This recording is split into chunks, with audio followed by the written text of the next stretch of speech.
இந்தோனேசியாவில் உள்ள டுகோனோ எரிமலை வெடிப்பில் உயிரிழந்ததாக கருதப்படும் 2 சிங்கப்பூர் குடிமக்களின் அடையாளத்தை உறுதிப்படுத்தும் பணியில் ஜகார்த்தாவில் உள்ள சிங்கப்பூர் தூதரகம் இந்தோனேசிய அதிகாரிகளுடன் இணைந்து செயல்பட்டு வருகிறது.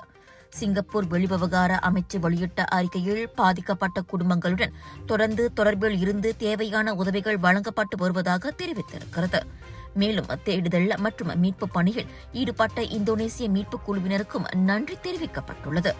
இந்தோனேசிய தேசிய பேரிடர் மேலாண்மை அமைப்பின் தகவலின்படி எரிமலை வெடிப்பில் உயிரிழந்த 3 உடல்களும் மீட்கப்பட்டுள்ளன. அதில் 2 சிங்கப்பூர் குடிமக்களும் 1 இந்தோனேசியாவை சேர்ந்தவருமாவர். கடந்த வெள்ளிக்கிழமை அதிகாலை ஏற்பட்ட இந்த சம்பவத்தில் 15 பேர் உயிருடன் மீட்கப்பட்ட நிலையில் டுகோனோ எரிமலை சுற்றியுள்ள 4 கிலோமீட்டர் பகுதிக்குள் பொதுமக்கள் செல்ல வேண்டாம் என அதிகாரிகள் எச்சரித்துள்ளனர். மக்களே, பிக் இந்தியா ஷாப்பிங் ஃபெஸ்டிவல் மற்றும் ஃபுடி மச்சா ஃபுட் ஃபெஸ்டிவல் பேரா இப்போ A1 பிக் ஃபாலிம்க்கு வரோங்க.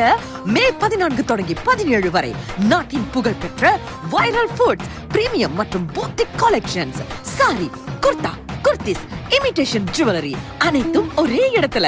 தரமான பொருட்கள் நியாயமான விலையில ஃபுடி மச்சா ஃபுட் ஃபெஸ்டிவலில் 100க்கும் மேற்பட்ட சுவையான உணவுகள்.